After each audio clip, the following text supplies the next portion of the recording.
বাচ্চাদের কৃমি ওষুধ কতদিন ছাড়া ছাড়া দিতে হয়? কৃমি ওষুধ কখন দেবেন? শীতকালে দেবেন, গরমকালে দেবেন, না বর্ষাকালে দেবেন? বাচ্চাদের সাথে সাথে কি বড় বড় কৃমি ওষুধ দিতে লাগে? কিছু কিছু বাচ্চারা আছে যারা বারে বারে কৃমিতে ভোগে। নানা রকম প্রশ্ন আপনারা আমাকে করেছেন, তাই আজকের ভিডিওতে আমরা ডিটেইলসে আলোচনা করব। প্রথম হচ্ছে বাচ্চাদের কৃমি কেন হয়, 2 কি করে বুঝবেন যে বাচ্চার কৃমি হচ্ছে বা কি সিমটম থেকে বুঝবেন যে বাচ্চার কৃমি হচ্ছে, 3 কৃমি আটকানোর কি কি উপায় আছে, 4 কি ওষুধ দেবেন আর কিভাবে দেবেন। সমস্ত জিনিস ডিটেইলস আলোচনা করব আজকের এই ভিডিওতে, তাই শেষ পর্যন্ত মন দিয়ে শুনুন। নমস্কার, আমি ডক্টর অর্পণ শাহ। আমি একজন কনসালটেন্ট পিডিয়াট্রিশিয়ান আর নিওনাটোলজিস্ট। তো প্রথমেই যে ব্যাপারটা নিয়ে আলোচনা করব যে বাচ্চাদের কৃমি কেন হয় বা কি করে শরীরে ঢোকে। মনে রাখবেন, কৃমি কিন্তু ফিকো ওরাল রুটেই ট্রান্সমিট হয়, মানে এক কথা বলতে গেলে পটি দিয়ে কোনো না কোনো ভাবে পেটের মধ্যে ঢোকে কৃমির ডিম, আর সেখান থেকেই কিন্তু এই ইনফেকশনটা হয়। খেয়াল করে দেখবেন, গ্রামের দিকে মানুষেরা ওপেন ডিফিকেশন করে, মানে মাঠে ঘাটে পটি করে, আর তারা খালি পায়ে হাঁটে, আর এই জন্য কোনো না কোনো ভাবে এই কৃমির ডিম আইদার জলে মিশে হোক বা পায়ে এসে হোক, এটা কিন্তু শরীরে ঢোকে, আর এখান থেকেই কিন্তু কৃমির ইনফেকশন হয়। অথচ শহরের দিকে যারা বাস করে, কৃমির প্রধানত সোর্স হচ্ছে কন্টামিনেটেড ভেজিটেবলস।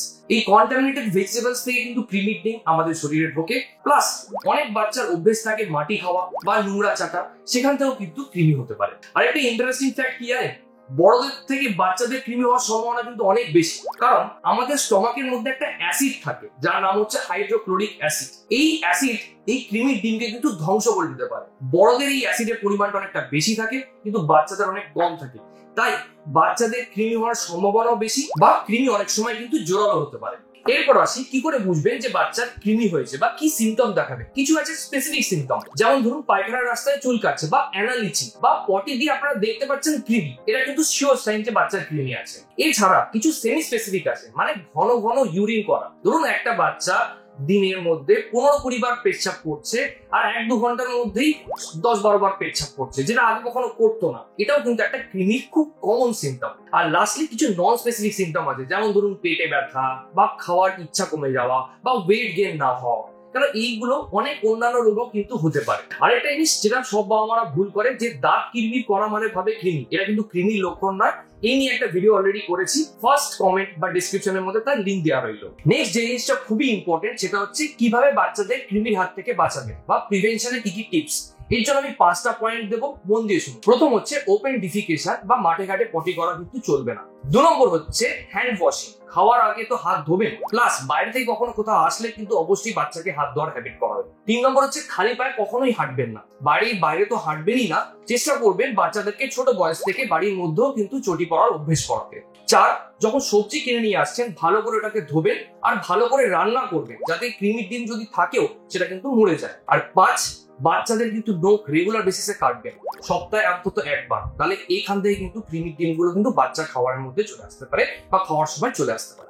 লাস্টলি যে জিনিসটা নিয়ে আলোচনা করবো, যে কি কৃমি ওষুধ দেবেন, কখন দেবেন এবং কিভাবে দেবেন। এর আগে একটা জিনিস বোঝা উচিত, 2টো মেথড আছে। একটা হচ্ছে যে সিমটোম্যাটিক মেথড, মানে সিমটম থাকলেই বাচ্চাদের কৃমি ওষুধ দেবেন। এই মেথডটা আমি খুব প্রেফার করি, কারণ আমার মনে হয় যদি কোনো সিমটম না থাকে, বাচ্চা বাড়ছে ভালো, বাচ্চা খাচ্ছে ভালো, তাহলে সুস্থ শরীরকে ব্যস্ত করার কোনো দরকার নেই। 2 নম্বর হচ্ছে যে আরেকটা অ্যাপ্রোচ, সেটা হচ্ছে অ্যাসিমটোমেটিক অ্যাপ্রোচ, বা সিমটম থাকুক না থাকুক আপনি বাচ্চাকে কৃমির ওষুধ 6 মাস ছাড়া ছাড়া দেবেন। এটা গভর্নমেন্ট অফ ইন্ডিয়া রেকমেন্ড করে। এই কারণেই রেকমেন্ড করে, কারণ আমাদের দেশে অনেক বাচ্চা অপুষ্টিতে ভোগে বা আয়রন ডেফিসিয়েন্সিতে ভোগে, তাই 6 মাস ছাড়া ছাড়া গভর্নমেন্ট অফ ইন্ডিয়ার গাইডলাইনে কিন্তু লেখা আছে বাচ্চাদের কৃমির ওষুধ কিন্তু অবশ্যই দেবেন যদি বাচ্চার বয়স 1 বছরের উপর থাকে। কি ওষুধ দেবেন? এর জন্য দেওয়া হয় অ্যালবেন্ডাজোল, এটা গভর্নমেন্ট অফ ইন্ডিয়া রেকমেন্ডেড। এই অ্যালবেন্ডাজোল ওষুধটা 2টো প্রিপারেশনে পাওয়া যায়, একটা ট্যাবলেটে পাওয়া যায়, একটা সিরাপে পাওয়া যায়। দুটোর ক্ষেত্রেই ডোজ হচ্ছে 400 মিলিগ্রাম, মানে একটা ট্যাবলেটের ডোজ 400 মিলিগ্রাম, আর সিরাপ যেটা আছে সেটা 10 ml এর মধ্যে থাকে হচ্ছে 400 মিলিগ্রাম।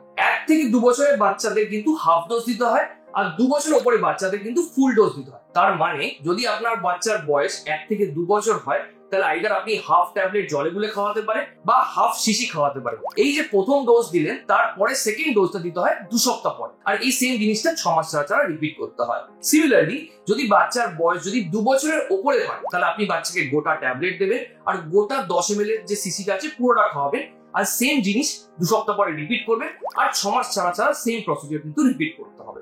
এবার কোন সময় দেবেন, গরমকালে দেবেন, শীতকালে দেবেন, রাত্রে দেবেন না দুপুরে দেবেন, এর কোনো কিন্তু মানে নেই। আপনারা যে কোনো সময় বাচ্চাদের কিন্তু কৃমির ওষুধ দিতে হবে।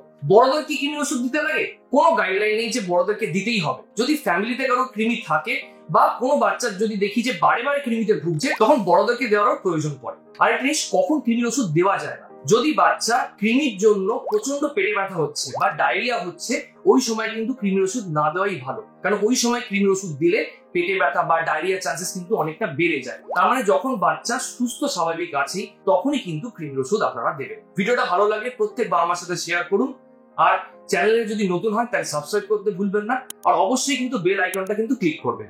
নমস্কার।